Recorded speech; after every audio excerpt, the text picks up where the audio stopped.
घेऊ शकलो आणि या देशात प्रत्येक ठिकाणी माणुसकीचा संदेश देऊ शकलो।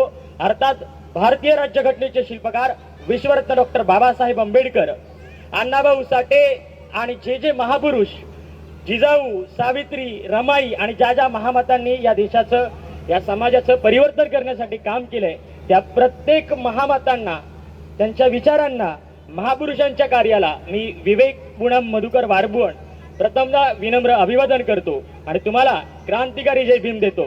जय भीम। आवाज जरा कमी आहे। जय भीम असा आवाज आला पाहिजे। मुळात तुम्ही मला बोलवलंय, सरांनी माझा उल्लेख वक्ता म्हणून केला। इथे बसलेल्या प्रत्येकाला हेच वाटेल की हा मुलगा काय सांगणार। बाबासाहेब सांगायला जर मी इथे आलो असेल तर मग तुमच्या हातात असणाऱ्या मोबाईलचा काय उपयोग। मला वाटतं आता सकाळी प्रत्येकाने डीपी बदलून झालाय, स्टेटस ठेवून झालंय, स्टोरी ठेवून झाली आहे, फेसबुकवर पोस्ट करून झाली आहे, प्रत्येक ग्रुपवर शुभेच्छा फॉरवर्ड करून झाल्यात। म्हणजे मला वाटतं गेल्या महिन्याभरापासून एप्स्टीन फाईल ते आपल्या खरात बाबाच्या फाईल पर्यंत सगळ्या गोष्टी घडल्यानंतर आज 14 एप्रिलची सकाळ उजाडली आहे आणि काहीतरी टीव्ही चॅनलवर मला काहीतरी वेगळं पाहायला मिळालं। नाहीतर सकाळी उकडले की ते खरात बाबा दिसतात, रात्री टीव्ही बंद केली की काहीतरी वेगळंच दिसतं आणि मग लक्षात येतं की या महापुरुषांची जयंती का साजरी करायची। म्हणजे जो कोणी वक्ता येतोय तो बाबासाहेबांबद्दल माहिती सांगतोय, जो कोणी वक्ता येतोय तो महाराजांबद्दल माहिती सांगतोय, कुणी येतंय महापुरुषांवर बोलतंय, कुणी येतंय विधान करतंय आणि आपण काय करतोय। मला वाटतं बाबासाहेब आंबेडकरांची जयंती साजरी करताना हा आमचा बाप आहे ही मांडणीच कदाचित 21व्या शतकात आपण बदलायला हवी। हा या देशाचा बाप आहे, हा या जगाचा बाप आहे। कारण या माणसानं करून ठेवलेलं काम हे फक्त कुठल्या जाती धर्मापुरती मर्यादित नव्हतं, ते या देशाच्या प्रत्येक शेवटच्या तळागाळापर्यंत होतं। म्हणून आबेद शेख नावाचा एक कवी लिहून ठेवतो की कोई चीख कर चला गया, कोई चिल्ला कर चला गया, बट क्लास के बाहर बैठने वाला इस देश की तकदीर लिख कर चला गया। मला वाटतं या देशाच्या भविष्याचा घडवण्यासाठी बाबासाहेब आंबेडकरांनी जे काम करून ठेवलंय ते फार महत्वाचं आहे। म्हणजे माझ्या वयाचा विचार करताना मी काय मांडणी करणार इथे प्रत्येकाला प्रश्न पडला असेल, पण मी तुम्हाला सांगतोय की आज 14 एप्रिल आहे, विविध कार्यक्रम आहेत, विविध ठिकाणी मला बोलायचं आहे। पण एक गोष्ट प्रकर्षाने दिसते सर, म्हणजे आयोजकांना मी सांगू इच्छितोय की गेल्या महिन्याभरापासून जितके कार्यक्रम झालेत की जयंती आली की आमच्याकडे मंडळ एकत्र येतात, जयंतीचा उत्सव साजरा करण्यासाठी एकत्र येतात, पण तिथं एक गोष्ट प्रकर्षाने दिसते की तिथं वयाची 50वी वर्ष किंवा 40 वर्ष ओलांडणारे जास्त असतात आणि ज्या तरुणांनी हाती पताका घेऊन बाबासाहेब आंबेडकरांचं काम इथल्या तरुणांपर्यंत पोहोचवायचं असतं, ती तरुण मात्र फक्त हातावर मोजल्या इतकेच असतात। मला वाटतं ज्या दिवशी वयाची 16 वर्ष ओलांडलेली आणि 30च्या अलीकडची इथल्या आधुनिक भारतातली आधुनिक पिढी महापुरुषांची जयंती साजरी करेल, त्यावेळेला मला वाटतं की बाबासाहेब आंबेडकरांचा विचार हा शेवटपर्यंत पोहोचला असेल। मग या तरुण पिढीला काय पाहिजे, त्यांना तुम्ही सांगा बाबासाहेबांनी असं केलं, ते तुमचं ऐकणार नाहीत। तुम्ही त्यांना सांगा बाबासाहेब असे करून गेले, ते तुमचं ऐकणार नाही। त्यांना निबंध सुद्धा शाळेतले शिक्षक देतात, बाबासाहेब आंबेडकर नसते तर, मग आमचा मुलगा तो विषयच लिहित नाही। कदाचित विषय बदलून आमच्या तरुणांना पहिलीच्या निबंधाच्या वहीत उत्तर आलं पाहिजे, प्रश्न आला पाहिजे, बाबासाहेब आंबेडकर असते तर उत्तर मिळालं पाहिजे। बाबासाहेबांनी काय केलं असतं, तर बाबासाहेबांनी स्वतःचं पहिलं इंस्टाग्राम अकाउंट उघडलं असतं, बाबासाहेबांनी सुद्धा फेसबुकचं अकाउंट उघडलं असतं, बाबासाहेबांनी सुद्धा व्हॉट्सअप ग्रुप क्रिएट केला असता आणि बाबासाहेबांनी चुकीची जी माहिती तुमच्या समाज माध्यमावर सांगितली जाते तिच्यावर प्रहार केला असता। तुम्ही इथल्या 21व्या पिढीला फक्त ही पिढी पुस्तकांपासून फार दूर गेली आहे, महाराजांना कळलेच नाही असं बोलून चालत नसतं। जर तुम्हाला दिसते पिढी दुसरीकडे चालली आहे तर त्यांना सांगावं लागतं बाबासाहेब आंबेडकरांनी काय केलंय, काय करायचे बाबासाहेब आंबेडकरांची जयंती। कारण इथं मला दिसतोय तर इथे पालक वर्ग आहे आणि माझी मांडणी सुद्धा पालक वर्गासाठीच असते। कारण भले अनेक जण म्हणतात की 5 तास आमचा विद्यार्थी शाळेत असतो, 5.5 तास आमचा विद्यार्थी कॉलेजमध्ये असतो, त्याच्यानंतर तो आमच्या घरी आल्यानंतर तो 4 तास क्लासला जातो, आमच्याकडे तो फक्त रात्री जेवायलाच असतो आणि झोपायलाच असतो। मला वाटतं ती रात्रीची झोप आणि ते जेवण सुद्धा हे बाबासाहेब आंबेडकरांनी दिलेल्या कायद्याच्या अनुषंगानेच आहे। हे तुम्हाला तुमच्या पुढीला सांगावं लागेल.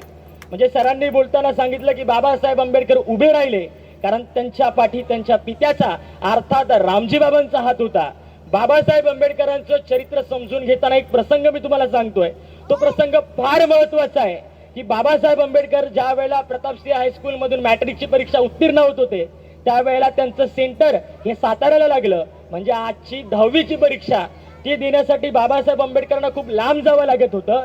म्हणून रामजी बाबांनी आपलं स्वतःचं घर सोडून त्या सेंटरच्या जवळ घर घेतलं, भाड्याने घर घेतलं. बाबासाहेब आंबेडकर सकाळी शाळेत जात होते, पेपर देत होते, परत घरी येत होते. बाबासाहेब आंबेडकर भुकेले असायचे. ते पिता रामजीकडे यायचे आणि रामजी बाबांना म्हणायचे की बाबा जेवण घेऊन. त्यावेळेला पिता रामजी म्हणायचे की भीमराव तुम्ही जेवून घ्या, तुमचं झाल्यावर मी जेवतो. बाबासाहेब तिथून निघून जायचे. दुसऱ्या दिवशी पुन्हा बाबासाहेब आले. बाबासाहेबांनी पुन्हा विचारलं बाबा जेवण. त्यावेळेला रामजी बाबा म्हटले की बाबा पिता भीमा तुम्ही जेवून घ्या, तुमचं झाल्यावर मी जेवतो. तिसऱ्या दिवशी पण असंच झालं. बाबासाहेबांनी पुन्हा विचारलं बाबा जेवण. त्यावेळेला रामजी बाबांनी उत्तर दिलं की नाही तुम्ही जेवून घ्या, तुमचं झाल्यावर मी जेवतो. तिसऱ्या दिवशी बाबासाहेबांच्या लक्षात आलं की यार मी जेवल्यानंतर टोपलीत भाकरीच शिल्लक राहत नाहीये. तो गेली 3 दिवस झाले माझा बाप म्हणतोय की तुमचं झाल्यावर मी जेवतो. बाबासाहेब आंबेडकर लगेच रामजी बाबांकडे गेले आणि म्हटले की 3 दिवस झालं मी तुम्हाला म्हणतोय तुमचं जेवण, तुम्ही म्हणताय तुमचं झाल्यावर मी जेवतो. अहो जर मी जेवल्यानंतर तुमच्या टोपलीत भाकरीच शिल्लक राहत नाहीये तर तुम्ही जेवताय काय? बाबा तुम्हाला भूक नाही का लागत? त्यावेळेला रामजी बाबांनी दिलेलं उत्तर फार महत्वाचं आहे.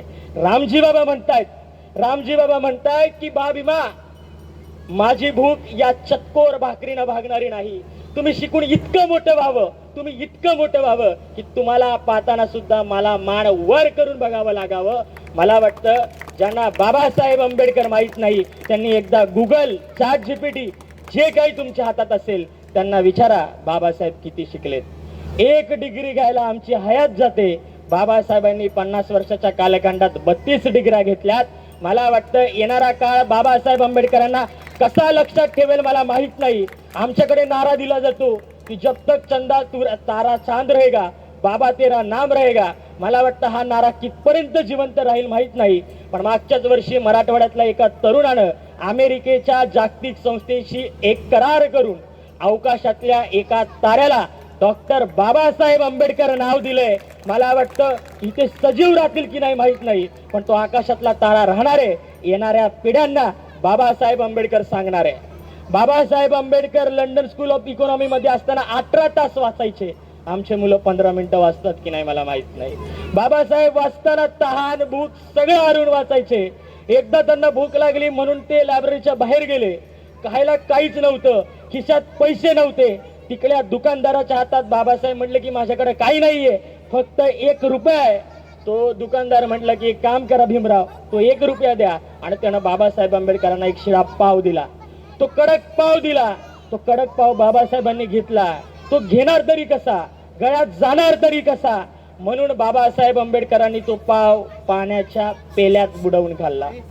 मला वाटतं माझ्या समोर इथे असा पालक बसलाय की जो सकाळी आपल्या पोराला उठवतो, शाळा असली की त्याला असं पाणी मारून उठवतो, त्याला सकाळी त्याच्या समोर ब्रेकफास्ट देतो, मग दुपारी शाळेतून आला की त्याच्यासाठी जेवण तयार करतो, मग थोडंफार संध्याकाळ झाली की इथं इव्हनिंग स्नॅक्स त्याच्या समोर ठेवलेलाच असतो. मग 8-9 वाजले की आमच्याकडे ती पंचपक्वानांनी भरलेले ताट असंच भरलेलं असतं. मला वाटतं आज आयोजकांनी मला बोलवलंय. माझा विचार तुम्ही कितपर्यंत घेऊन जाणार आहेत ती मला माहित नाही, पण आज दुपारी ज्या वेळेला तुम्ही तुमच्या मुलांना ताट द्याल, आज रात्री तुम्ही तुमच्या मुलांसमोर जे पंचपक्वानांनी भरलेलं ताट ठेवाल, त्यावेळेला इथली प्रत्येक आई त्या मुलाला बोलली पाहिजे की तुझा बाप तिथं उपाशी पावावर जगलाय म्हणून तुझ्या ताटात सोन्याचा घास आलाय. ज्या दिवशी तुम्ही तुमच्या मुलांसमोर असे आदर्श निर्माण कराल त्या दिवशी डॉक्टर बाबासाहेब आंबेडकरांची चळवळ मोठी झालेली असेल. बाबासाहेब आंबेडकरांबद्दल बोलताना मी नेहमी सांगतो की तुम्हाला जर बाबासाहेब शिकायचे आहेत ना तर तुम्ही बाबासाहेब वाचू नका, तुम्हाला वाचावं लागेल हा माणूस. तुम्हाला सुरुवात करावी लागेल शिवाजी महाराजांपासून, कारण शिवाजी महाराजांनी दिलेला स्वाभिमानाचा विचार, स्वराज्याचा विचार जर 21व्या शतकात इथल्या भारतात कोणी लागू केला तर तो डॉक्टर बाबासाहेब आंबेडकरांनी लागू केला. हे फार महत्वाचं आहे, कारण कोणीतरी एका मोठ्या छोट्या अभिनेत्याने मागच्या आठवड्यात एक कमेंट केली आणि मग मनुस्मृतीवर काय बोलू नका असं सांगितलं गेलं. मला वाटतं त्याने जाळलं पाहिजे, जाळलं नाही पाहिजे. ह्याच्या आधी बाबासाहेब आंबेडकरांनी मनुस्मृती कोणासाठी जाळली याचं उत्तर समाजातल्या प्रत्येक शेवटच्या तळागाळात असणाऱ्या लोकांपर्यंत पोहोचलं पाहिजे. ज्या मनुस्मृतीनं आपल्या राजाचा राज्याभिषेक नाकारला, ज्या मनुस्मृतीनं इथल्या स्त्रीला तू उपभोगाची गोष्ट आहे हे सांगितलं, ज्या मनुस्मृतीनं इथं ब्राह्मण क्षत्रिय वैश्य शूद्र असा भेदभाव केला, ते पुस्तक इथल्या समाजाच्या कामाचं नाही म्हणून डॉक्टर बाबासाहेब आंबेडकरांनी नाकारलंय. हे तुम्ही आम्ही समजून घेणं गरजेचं आहे. कारण आता झालंय काय, तर आम्ही व्हॉट्सअप वाचल्यानंतर आम्हाला प्रत्येक गोष्टी सगळंच खरं वाटतं. आम्ही काही त्याचं ते खरं आहे खोटं आहे अजिबात करत नाही. बऱ्याच जणांपासून बऱ्याच दिवसांपासून एक पोस्ट व्हायरल होते आणि ह्या शतकातला या झेनझी पिढीचा तरुण म्हणून मला एक गोष्ट फार अशी प्रकाशानं जाणवते की बरेच जण म्हणतात की बापाची जयंती नाचून नाही तर वाचून साजरी केली पाहिजे.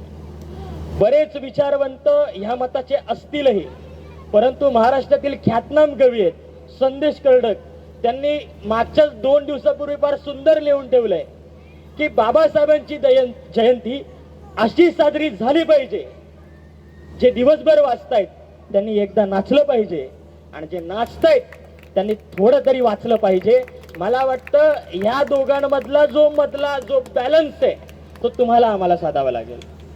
बाबासाहेब आंबेडकर वाचायचे म्हणजे काय वाचायचं, म्हणजे बाबासाहेब आंबेडकरांच्या आयुष्यात मला असं वाटतं की ते जिवंतपणीच त्यांच्या आयुष्यात इतका वेदना आल्या, इतका संघर्ष आला की तुम्हाला बैलगाड्यातून बाहेर तू अस्पृश्य आहे म्हणून सोडलं जातं.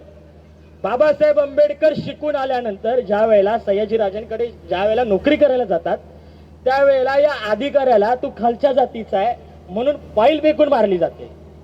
बाबासाहेब आंबेडकर अस्पृश्य समाजातले आहेत म्हणून या देशातील एका मोठ्या पक्षाकडून त्यांना उमेदवारी नाकारली जाते. मग बाबासाहेब आंबेडकरांनी इतकं सहन केलंय. आता जर तुम्हाला कोणी इथे मारलं, तुमच्या विरुद्ध या कार्यक्रमात कोणीतरी काहीतरी बोललं, तर मला माहिती आहे तुम्ही एकच वाक्य बोला, बघतोच याला, बदला घेतला पाहिजे सर. बोललाच कसा तुम्हाला? बाबासाहेबांनी एवढं सहन केलं होतं, एवढं सगळं त्यांच्या आयुष्यात वाटेला आलं होतं. ज्या वेळेला संविधान लिहिण्यासाठी बाबासाहेब आंबेडकरांच्या हातात पेन आला तर तुम्हालाही माहितीये की ज्या पिढ्यांनी आपल्या पूर्वजांवर अन्याय अत्याचार केला त्यांची बाबासाहेब आंबेडकरांना वाट लावता आली असती. पण बाबासाहेब आंबेडकरांनी संविधान लिहिताना माझ्या आयुष्यात असं आलंय ना, पण मी कोणाच्या आयुष्यात असं करणार नाही म्हणून जगातलं समतेच्या आधारावर असणारं संविधान दिलं. म्हणजे बाबासाहेब आंबेडकर संविधान देताना 340 कलम ओबीसी साठी पहिले देतात, 341 कलम इथल्या एससी कॅटेगरीसाठी देतात, 342 कलम इथल्या एसटी कॅटेगरीसाठी देतात आणि इथला आर्टिकल 19 हा समतेचा अधिकार या समाजातल्या प्रत्येकापर्यंत देतात. म्हणून बाबासाहेब आंबेडकर या जगाच्या पाठीवर सगळ्यात महान ठरतात. हे सांगितलं पाहिजे, हे समजलं पाहिजे. आमचा इतिहास पुस्तकांच्या पानांपुरती मर्यादित नाही. कारण तुम्हाला एक गोष्ट कळली पाहिजे की बाबासाहेब आंबेडकरांचं निधन 1956ला झालंय, तरी बाबासाहेब आंबेडकरांचं साहित्य आपल्या कोणीच प्रकाशित केलं नाही. बाबासाहेब आंबेडकरांचं साहित्य प्रकाशित व्हायला 1980 उजडावं लागलं, तेव्हा कुठं आपल्याकडं बाबासाहेबांनी लिहिलेली पुस्तकं पाहायला मिळाली. बाबासाहेब आंबेडकर जिवंत असताना कुठला पुरस्कार त्यांना दिला नाही, पण 90-91 मध्ये या देशाचा सर्वोच्च पुरस्कार भारतरत्न बाबासाहेब आंबेडकरांना दिला. बरेच जण म्हणतात की बाबासाहेब आंबेडकरांना तुमच्या पुरस्कारांचा मोहताज होतात का, तर ह्या 21व्या पिढीतला तरुण म्हणून मला एवढंच वाटतं की बाबासाहेब कुठल्याच पुरस्कारासाठी मोहताज नाहीत. पण 1990 आणि 91 मध्ये दिलेला बाबासाहेब आंबेडकरांना भारतरत्न हा पुरस्कार बाबासाहेबांना ज्यावेळी दिला त्यावेळेला या पुरस्काराची उंची वाढली आहे. तोपर्यंत बाबासाहेब आंबेडकर हे विश्वरत्न झाले होते, तुमच्या भारतरत्नासाठी कधीच थांबले नाही. बाबासाहेब आंबेडकरांची मांडणी करताना फार महत्वाचं आहे की तुम्ही तुमच्या पिढीला काय शिकवतात. बाबासाहेब आंबेडकरांबद्दल सांगताना तुम्हाला सांगावं लागेल की बाबासाहेब महाराष्ट्रापुरती मर्यादित नाही, बाबासाहेब रोडपालीपुरती मर्यादित नाहीत. बाबासाहेब आंबेडकर जपानच्या गुराख्या नावाच्या जमातीचे आदर्श आहेत. बाबासाहेब आंबेडकर हंगेरीतल्या जमातींसाठी आदर्श आहेत. बाबासाहेब आंबेडकर हंगेरीतल्या एका शाळेचं नाव आहे. बाबासाहेब आंबेडकर अमेरिकेच्या व्हाईट हाऊस मध्ये. बाबासाहेब आंबेडकर ज्या ब्रिटन संसदेनं तुम्हाला 150 वर्ष राज्य केलं, तिथं doctor B.R. Ambedkar research centre म्हणून त्यांच्या नावाचं एक दालन आहे. डॉक्टर बाबासाहेब आंबेडकर ऑस्ट्रेलियात आहेत. डॉक्टर बाबासाहेब आंबेडकर पाकिस्तानच्या संसदेत आहेत. डॉक्टर बाबासाहेब आंबेडकर श्रीलंकेत आहेत. बाबासाहेब आंबेडकर या देशातल्या, या जगातल्या 195 देशांपैकी 191 देशात आहेत. ही बाबासाहेब आंबेडकरांची ओळख तुम्ही आम्ही समजून घेतलं पाहिजे. ही महानता महत्वाची आहे, कारण माझ्या पिढ्यांना, माझ्या आजोबांना जे 12 तास काम करावं लागत होतं ते 8 तास काम करावं लागतंय. दिवाळी आल्यानंतर आमचा इथला प्रत्येक कर्मचारी एका मेसेजची वाट बघतोय, कधी होतोय बोनस. त्या बोनसवर बाबासाहेब आंबेडकरांचं नाव आहे. आमच्या पेन्शनवर बाबासाहेब आंबेडकरांचं नाव आहे. रविवारी जी सुट्टी घेतोय आणि 14 एप्रिलला आज जे सुट्टी घेऊन इथं बसलेत, ती सुट्टी भर पगारी करण्याचं काम सुद्धा बाबासाहेब आंबेडकरांचं आहे. बाबासाहेब आंबेडकर फक्त तुम्हाला हे सांगत नाहीत की मी फक्त कायदा लिहून ठेवलाय. 1943 मध्ये मजूर मंत्री असताना तुमचा माझा हा युगप्रवर्तक झारखंड मधल्या एका कोळशाच्या खाणीत जातो, तिकड्या कर्मचाऱ्यांच्या समस्या बघतो. त्यावेळेला तो बघतो की कुठल्या तरी बाईच्या खांद्यावर एक लेकरू आहे, ती खाली गेली आहे, तिला खूप त्रास होतोय, तिला खूप वेदना होत आहेत. तिला दिसतंय की एक कर्मचारी जर कोळशाच्या खाणीत गेला की तो बाहेर येईल की नाही माहित नाही, म्हणून हा मंत्री कोळशाच्या खाणीत जातोय. आज पूर आला तर आमच्याकडे हेलिकॉप्टर मधून पाहणी केली जाते. आमच्या शेताचा FIR किंवा आमच्या शेताचं मोजमापणी करण्यासाठी शेताच्या बांधावरून किती नुकसान झालंय हे पाहावं लागतं. मला वाटतं आमच्या मंत्र्यांनी कोणाचा आदर्श घ्यावा तर तो डॉक्टर बाबासाहेब आंबेडकरांचा आदर्श घेणं गरजेचं. एक गोष्ट तुम्ही ऐकली आहे की नाही मला माहित नाही, पण ती गोष्ट फार महत्वाची आहे की 1952ला बाबासाहेब आंबेडकरांनी संविधान लिहिलं आणि बाबासाहेब आंबेडकर दिल्लीत बसले होते. बाबासाहेबांचं काम इतकं मोठं झालं होतं की ज्या पिढीला, ज्या तरुणांना शिक्षणाचा अधिकार नाकारला, त्याच पिढीतला एक तरुण अधिकारी बनून झाला होता. UPSC पास त्या काळाची. तो अधिकारी झाला आणि बाबासाहेबांना भेटायला दिल्लीला गेला. बाबासाहेब आंबेडकरांचा सेवक बाबासाहेबांकडे आला आणि म्हटलं की एक तरुण महाराष्ट्रातून तुम्हाला भेटायला आलाय. बाबासाहेब म्हटले तू काय करतो? तो म्हणतो की तो अधिकारी झालाय बाबासाहेब. बाबासाहेब आंबेडकरांच्या डोळ्यात पाणी आलं की यार, ज्यांच्यासाठी संघर्ष केला, ज्यांच्यासाठी कायदा लिहिला, ज्यांच्यासाठी एवढं सगळं काम केलं, त्याच गोर गरीब कष्टकरी शेतकरी आदिवासी तरुणातला एक मुलगा आज अधिकारी झालाय. माझं स्वप्न साकार झालंय, त्याची भेट घेतली पाहिजे. आणि म्हणून बाबासाहेब आंबेडकरांनी त्या तरुणाला आपल्याला भेटायला आज बोलवलं. मला माहित नाही की इतिहासाच्या पुस्तकात लिहिलंय की नाही, बाबासाहेब आंबेडकरांविषयी एवढंच लिहिलंय की हा माणूस कधी कोणाला घाबरलाच नाही, कधी कोणासमोर झुकलाच नाही, तो कधी कोणासमोर रडलाच नाही. पण ज्या वेळेला तो तरुण बाबासाहेब आंबेडकरांसमोर उभा झाला, त्यावेळेला बाबासाहेब आंबेडकर त्यांनी त्याला मिठी मारली आणि बाबासाहेब आंबेडकर रडले. बाबासाहेब आंबेडकर रडले कारण त्यांना माहित होतं की आता इथून येणारी पिढी ही सूर्याच्या प्रखर तेजासाठी मोठी असणार आहे. बाबासाहेब आंबेडकर रडले कारण ज्यांनी 2000 वर्षांपासून जो अन्याय, अत्याचार सहन केला होता ते आता मुख्य प्रवाहात आले होते. आणि मग बाबासाहेब आंबेडकरांनी त्याला शुभेच्छा दिल्या आणि त्याला एक प्रश्न केला की मित्रा, तुम्हाला भेटायला आलायस, पण माझा एक प्रश्न आहे. त्याला वाटलं की बाबासाहेब अभ्यासाचा प्रश्न विचारते. बाबासाहेबांनी त्याला प्रश्न विचारला की मित्रा, तू मॉर्निंग वॉकला जातो का? हा प्रश्न ऐकल्यानंतर तो तरुण घाबरला. एवढा मोठा माणूस, ज्याने देशाचा कायदा लिहिलाय, ज्याच्या समोर 32 डिग्री आहेत, जग त्याला मानतंय, आणि तो प्रश्न विचारतोय मॉर्निंग वॉकला जातो का? आपणही जातो मॉर्निंग वॉकला. बाबासाहेबांना काय अपेक्षित आहे हे सांगण्याचा मी प्रयत्न करतोय की ते बाबासाहेबांना बाबासाहेब त्याला विचारतायत की तू मॉर्निंग वॉकला जातो का? तो तरुण 5 मिनिटं थांबला आणि म्हटला की हो बाबासाहेब मी जातो. बाबासाहेब म्हणतायत कुठे जातो? तो बोलतो काय बाबासाहेब, आत्ताच मी अधिकारी झालोय. आम्हाला गेटवे ऑफ इंडियाच्या आसपास त्यावेळेला सगळ्या शासकीय अधिकाऱ्यांच्या खोल्या होत्या, रूम्स होते, बिल्डिंग्स होत्या. मी माझ्या मित्र अधिकाऱ्यांसोबत सकाळी मॉर्निंग वॉकला जातो. तिकडेच आमची विचारांचं आदान प्रदान होतं. तिथेच आम्हाला कळतं की आपण शिकलं का महत्वाचं आहे. बाबासाहेब म्हटले की ठीक आहे मित्रा, तुम्हाला म्हटला होतास की तुम्हाला काय पाहिजे ते सांगा बाबासाहेब, मी तुम्हाला देतो. तर आता मला मागण्याची वेळ आली.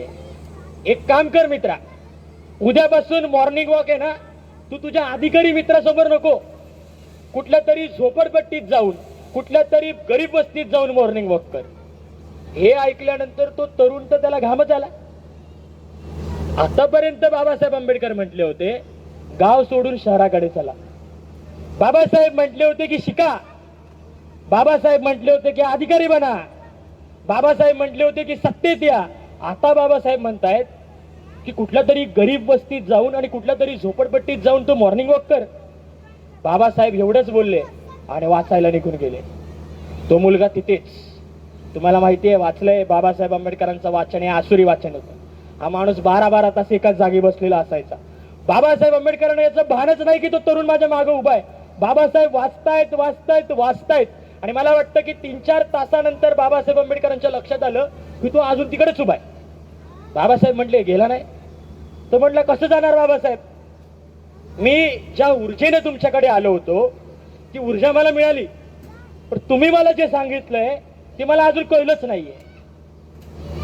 मी अधिकारी झालोय, अधिकाऱ्यांसोबत मॉर्निंग वॉक करण्याच्या ऐवजी तुम्ही म्हणतात कुठल्या तरी गरीब वस्तीत जाऊन कर. त्यावेळेला बाबासाहेब आंबेडकरांनी दिलेलं उत्तर मला वाटतं इथं बसलेल्या प्रत्येक श्रोत्यानं घरापर्यंत घेऊन जाणं गरजेचं आहे. बाबासाहेब म्हणतायत की मित्रा, तू उद्या सकाळी तुझ्या अधिकाऱ्यांसोबत मॉर्निंग वॉक करताना तुझा आदर्श तिकडचे कुठले वस्तीतले लोक घेतील की नाही मला माहित नाही, पण तू ज्यावेळी कुठल्या झोपडपट्टी समोरून जाशील, कुठल्या तरी गरीब वस्ती समोरून जाशील, त्यावेळेला कुठली तरी आई आपल्या लेकराला हातात घेऊन उभी असेल, कुठला तरी बाप आपल्या लेकराला काकाला घेऊन उभा असेल, तो तुझ्याकडे बघेल आणि तुला म्हणेल की बाळा, तुला या दादासारखं शिकायचंय, तुला या दादासारखं अधिकारी व्हायचंय. या समाजात जोपर्यंत जिवंत आदर्श निर्माण होणार नाहीत तोपर्यंत हा समाज प्रगतीच्या वाटेवर जाणार नाही. इतका व्यापक विचार असणारा डॉक्टर बाबासाहेब आंबेडकर नावाचा नेता हा या देशाला लाभला. तुम्ही काय करणं गरजेचं आहे? तुम्ही बाबासाहेब आंबेडकरांना फोटोपुरती मर्यादित ठेवून चालणार नाही. मला वाटतं की या आधुनिक काळात तर आम्ही वंदना वगैरे सगळंच घ्यायला लागलो. वंदना तोंडपाठ आहे पण आचरण काहीच नाहीये. म्हणजे बाकीच्या सगळ्या गोष्टी फॉलो करायला आम्हाला आवडतात पण समतेचा विचार घ्यायला आम्हाला आवडत नाही. आम्हाला असं वाटत नाही की बाबासाहेब आंबेडकरांची जयंती आहे तर इथल्या प्रत्येक धर्मातील व्यक्तींना आपण आमंत्रण दिलं पाहिजे आणि त्या धर्मातील व्यक्तींनी सुद्धा आपल्या कार्यक्रमाला आलं पाहिजे. छत्रपती शिवाजी महाराजांची जयंती आहे तर आपण सुद्धा गेलं पाहिजे.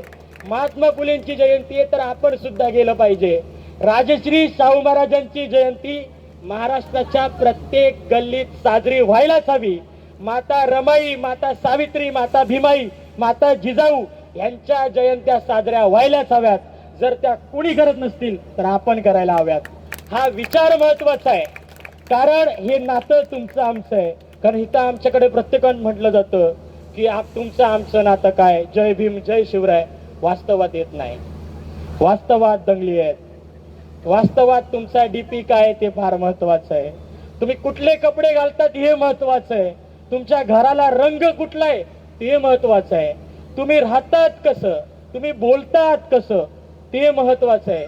म्हणजे मला वाटतं की 21व्या शतकात जर संविधानाला धोका निर्माण झालाच, तो होणार नाही याची शाश्वती आपण घेतली पाहिजे, पण तो धोका निर्माण झालाच तर त्याचं खापर कुठल्याही सत्ताधाऱ्यांवर फोडू नये.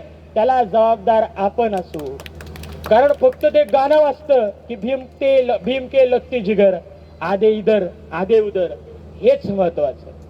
म्हणजे हे मला दिसतंय, मला हे कळतंय की आता नवी मुंबईवरून येताना की एका पर्टिक्युलर परिसरामध्ये एकाच गल्लीत 4 जयंत्या साजऱ्या होतात. एकाच एरियात 5 प्रमुख पाहुणे आहेत. मला वाटतं की एक गाव एक जयंती हा जो अभियान आहे ते जर आपण प्रत्येकानं ह्या समाजाच्या शेवटच्या पिढीपर्यंत पोहोचवलं तर मला वाटत नाही की कोणाला बाबासाहेब आंबेडकर सांगावे लागते. आज मी इथे आलो, उद्या आयोजकांना जयंती साजरी करताना तुमच्यातलाच एक वक्ता बोलायला लागला पाहिजे, इतकं व्यापक असलं पाहिजे. तुम्ही चांगलं बोलतात की वाईट बोलतात यावर काहीच नाही. काही लोक फक्त भाषणच करतात, मतही त्यांना मिळतात. काही लोक भाषणं करतात, तिडकीनं बोलतात, पण मतपेटीत काही होत नाही. काही लोक विचार करतात, विचार करून बोलतात, पण त्यांच्या अंगावर गोळ्या झाडल्या जातात. मग गोळ्या मारल्यानंतर ठरवलं जातं कुठल्या जातीचा आहे, कुठल्या धर्माचा आहे.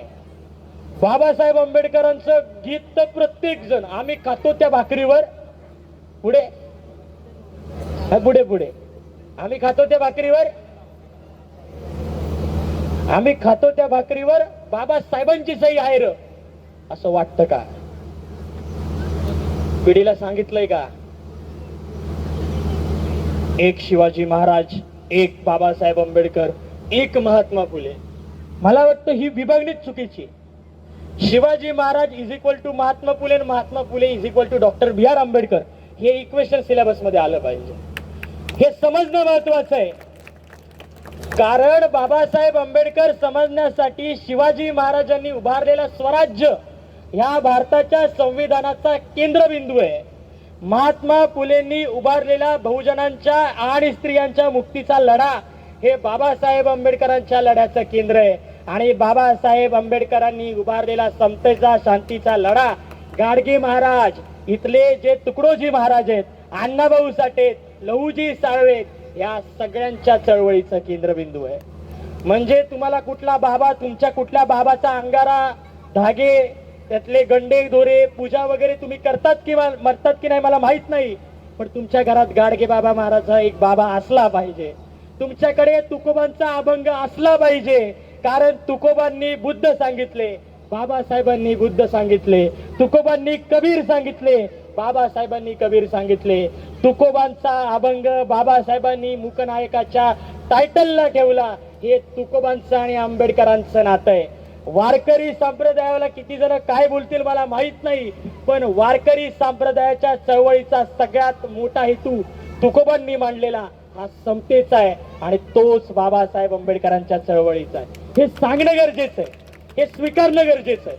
तुम्हाला त्यांना सांगितलं पाहिजे की आमचे महापुरुष कोण होते, म्हणजे बाबासाहेब आंबेडकरांचं कौतुक करायचं आणि त्यांचा संघर्ष विसरायचा. 4 लेकरं बाबासाहेब आंबेडकरांनी मातीत घातली.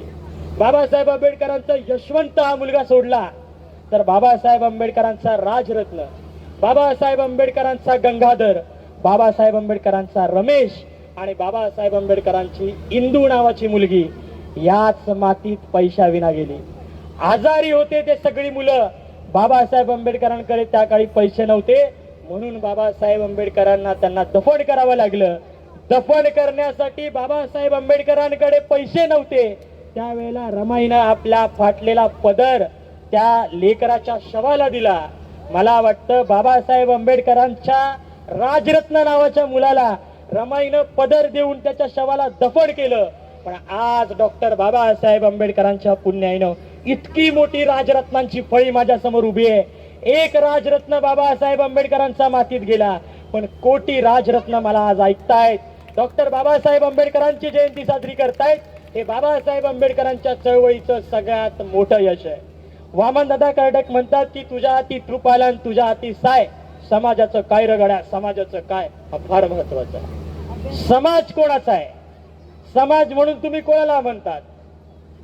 म्हणजे ऍडमिशन घेताना SC कॅटेगरी लावायची, ऍडमिशन घेताना ST लावायची, ऍडमिशन घेताना OBC लावायची, ऍडमिशन घेताना ओपन कॅटेगरी लावायची आणि बाबासाहेब आंबेडकरांनी आमच्यासाठी काहीच केलं नाही असं बोलायचं. म्हणजे मला वाटतं की मी ज्या वेळेला शाळेत शिकत असताना एक मैत्रीण माझी भाषणं ऐकत होती. बरेच पुरस्कार मिळाले होते, राज्यपालांच्या हस्ते सत्कार झाला होता आणि एक महत्वाचा कार्यक्रम होता. पण मी म्हटलं की उद्या 14 एप्रिल आहे, मी कुठे जाणार नाही, कुठला पुरस्कार स्वीकारणार नाही, कारण हा बाबासाहेब आंबेडकरांच्या जयंतीचा कार्यक्रम आहे. त्यावेळेला ती मुलगी म्हटली हो हो उद्या तुमच्या बाबासाहेबांचं काहीतरी असतंच ना. मला वाटतं की व्हॉट्सअपवर एक पोस्ट व्हायरल झाली होती की तुमच्या बाबासाहेबांनी आमच्यासाठी काय केलंय असं म्हणून ती पटकन बसमध्ये चढली आणि लेडीज सीट तिथं रिझर्व असतात ना तिथं जाऊन त्या पुरुषाला म्हटली, दिखता नाही क्या लेडीज सीट आहे. मला वाटतंय की त्या बसमध्ये चढून त्या लेडीज सीटवर बसण्याचं धाडस तू करते आणि तुझ्यासाठी त्या बसमध्ये ती सीट रिझर्व करण्याचं काम हे बाबासाहेबांनी केलं. म्हणजे असं मोठा मोठा विचार सांगून काहीच होत. बरेच जण म्हणतात बाबासाहेब आंबेडकरांची पुस्तकं वाचली पाहिजे. बाबासाहेब आंबेडकर वाचण्यासाठी तुम्हाला तितकं प्रगल्भ व्हावं लागेल. बाबासाहेब आंबेडकरांचं जाती व्यवस्थेचं निर्मूलन, ज्याला ॲनिहिलेशन ऑफ कास्ट म्हणतात, ते वाचण्यासाठी किमान 10-12 तुमच्या विचारवंताची पुस्तकं आपल्याला वाचावं लागतील. कारण बाबासाहेबांचं लिखाण म्हणजे तुम्हाला माहिती आहे की जर सूर्य आणि बाबासाहेब आयुष्यात कधी भेटले असतील तर ते एक वाक्य नेहमी म्हटले असतील की सूर्य म्हणतो की मी तिकडच्या ताऱ्यांना प्रकाशित करतो आणि बाबासाहेब आंबेडकर म्हटले असतील की मी इथल्या समाजाला प्रकाशित करतो. मला वाटतं हे काम बाबासाहेबांनी करून ठेवलंय. मला जास्त बोलण्यात काहीच अर्थ नाहीये, पण तुमच्यापर्यंत बाबासाहेब पोहोचणं गरजेचं आहे. इथे एक प्रतिमा नाहीये, पण त्या प्रतिमेवर मी जरूर बोलेल की शाहूराजांचं काम तुम्ही ऐकलंय की नाही मला माहित नाही. बाबासाहेब मॅट्रिक झाले साताऱ्यातून. अस्पृश्य समाजातील एक तरुण मॅट्रिक झालाय हे करवीर नगरीच्या राजाला कळलंय, आजच्या कोल्हापूरच्या राजाला कळलंय. व्हॉट्सअप शुभेच्छा दिल्या नाहीत त्यांनी, व्हॉट्सअपवर पोस्टही केली नाही त्यांनी, काहीच केलं नाही त्यांनी. शाहूराजांनी हत्तीवरून करवीर नगरीच्या लोकांना पेढे वाटलेत की या अस्पृश्य समाजातला एक तरुण आज शिक्षित झालाय, उद्या तुमच्यातला तरुण सुद्धा शिक्षित होणार आहे. म्हणून एका कवीनं फार सुंदर लिहून ठेवलंय की झालं बॅरिस्टर महाराचं पोरग बुद्धी तेजाच्या जोरानं. झालं बॅरिस्टर महाराचं पोरग बुद्धी तेजाच्या जोरानं, साखर वाटून आनंद लुटलाय कोल्हापुराच्या राजानं. मला वाटतं की हा राजा महत्वाचा आहे. बाबासाहेब आंबेडकरांना सयाजी गायकवाड राजांनी जी मदत केली ती फार महत्वाची आहे. तुम्ही ऐकलंय की नाही मला माहित नाही, पण शाहूराजांचं नाव यशवंत आहे. डॉक्टर बाबासाहेब आंबेडकरांच्या मुलाचं नाव सुद्धा यशवंत आहे. महात्मा फुलेंच्या मुलाचं नाव सुद्धा यशवंत आहे. शिवाजी महाराजांनी जेवढे किल्ले जिंकले किंवा बांधले त्याचा आकडा 395 आहे. बाबासाहेब आंबेडकरांनी 26 नोव्हेंबर 1949 ला जे संविधान लिहिलंय त्या कलम सुद्धा 395 आहे. आणि महात्मा फुलेंनी जी 1848 मध्ये भिडेवाड्यात जी पहिली शाळा चालू केली त्या खोलीचा क्रमांक सुद्धा 395 आहे. हे तुमच्या माझ्या महापुरुषांच्या मधला सामायिक दुवा आहे. त्यामुळे तुम्ही या जातीतले मी या जातीतला असं कोणीही तुम्हाला वेगळं करू शकत नाही. बाबासाहेब आंबेडकर वडाळ्याच्या सभेत भाषण देत आहेत, ते सांगत नाहीत माझी पूजा करा, मी सांगतोय तेच कर. बाबासाहेब आंबेडकर सकल समाजाचं संबोधन करतायत, त्यावेळेला एक तरुण येतो आणि तो म्हणतो की बाबासाहेब मी तुमच्या भाषणानं खूप प्रभावित झालोय, मला तुमच्या चळवळीत घ्या. बाबासाहेब विचारतात तू काय करतो? तो म्हणतो मी 14वीला आहे. बाबासाहेब त्याला कार्यकर्ता बनू शकले असते. बाबासाहेब म्हणतात की मित्रा तुला काय आवडतं? तर तो तरुण म्हणतो की मला कविता लिहायला आवडतात बाबासाहेब, मला साहित्यात इंटरेस्ट आहे बाबासाहेब. बाबासाहेब त्याला म्हणतात की तू शिकून मोठा हो, साहित्य क्षेत्रात मोठं नाव कर, आणि ज्या दिवशी तुला वाटेल की मला आता कीर्ती संपादित झाली त्यावेळेला तू चळवळीत आहे. आता तू चळवळीत आलास तर अर्ध्या शिक्षणाशिवाय असणारा कार्यकर्ता हा लाचार असतो. मला ह्या तरुणाचं नाव घ्यायचंय. 27 फेब्रुवारीला महाराष्ट्राच्या प्रत्येक महाविद्यालयात ज्या साहित्यिकाची जयंती तुम्ही आम्ही सगळे साजरे करतो आणि ज्याची जयंती मराठी राजभाषा दिवस म्हणून साजरी होते, त्या अर्थात तुमचे माझे सर्वांचे कुसुमाग्रज विष्णू वामन शिरवाडकर हे बाबासाहेब आंबेडकरांना भेटले होते.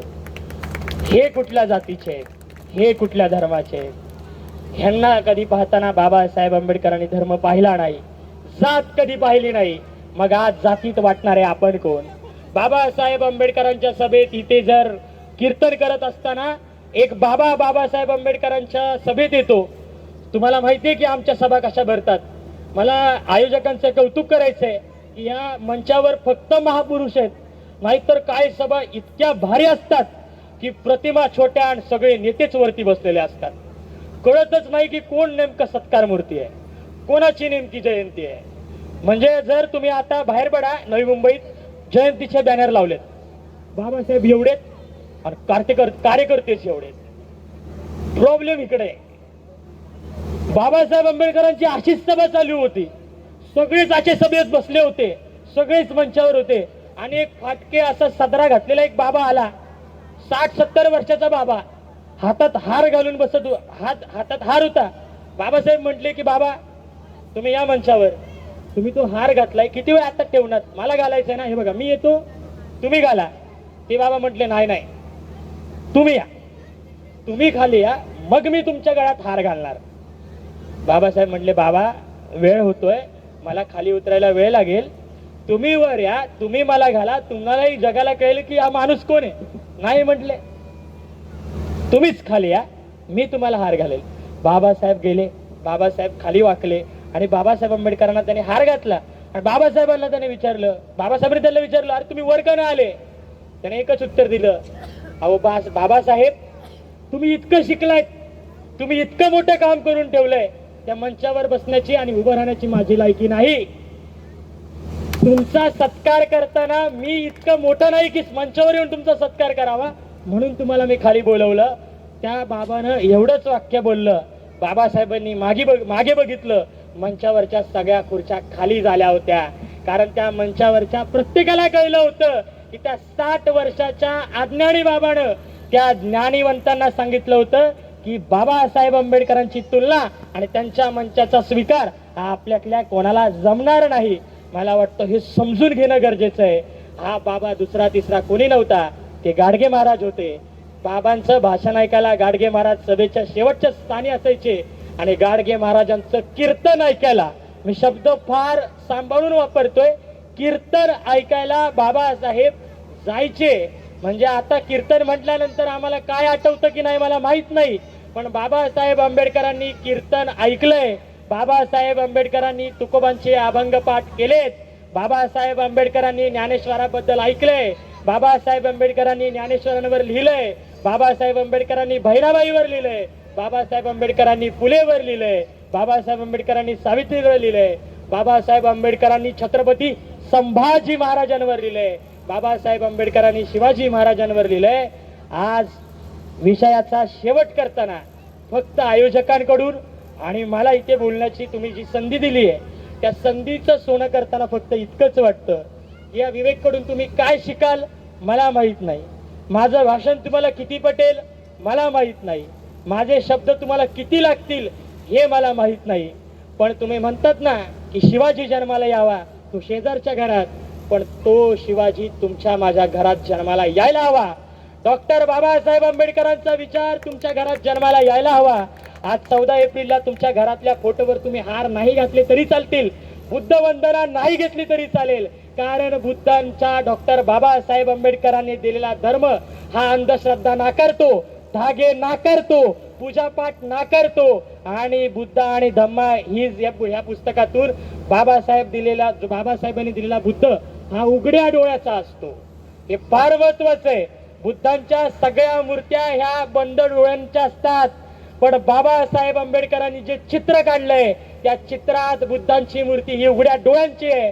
तुम्हाला मला उघडे डोळे करावे लागतील, म्हणजे फक्त उघडे डोळा बघा नीट पर्यंत मर्यादित न राहता पुढे जावं लागेल. कारण हा विचार विज्ञानवादी आहे, हा विचार क्रांतिकारी आहे. ह्या समाजात कितीतरी खरात बाबा तुम्हाला आम्हाला प्रत्येकाला छळण्याचा प्रयत्न करतायत, कितीतरी मनुवादी प्रवृत्ती बाबासाहेब आंबेडकरांचा विचार दाबण्याचा प्रयत्न करतायत.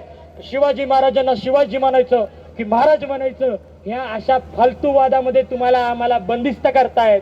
इथं महाराजांची मूर्ती उभारायची, ही कुठल्या तरी माझ्या धनगर समाजातल्या तरुणांमध्ये त्यांच्या कुठल्या तरी प्रेरणास्थानाची मूर्ती उभारायची, असं वाद लावून हा महाराष्ट्र पेटवण्याचा प्रयत्न केला जातोय. हा महाराष्ट्र फुले शाहू आंबेडकरांचा आहे, तो पेटणार नाही, तो लढणार, तो शेवटपर्यंत आंबेडकर पेरणार आणि तो पेरावा इतकाच माफक आशावाद व्यक्त करतो.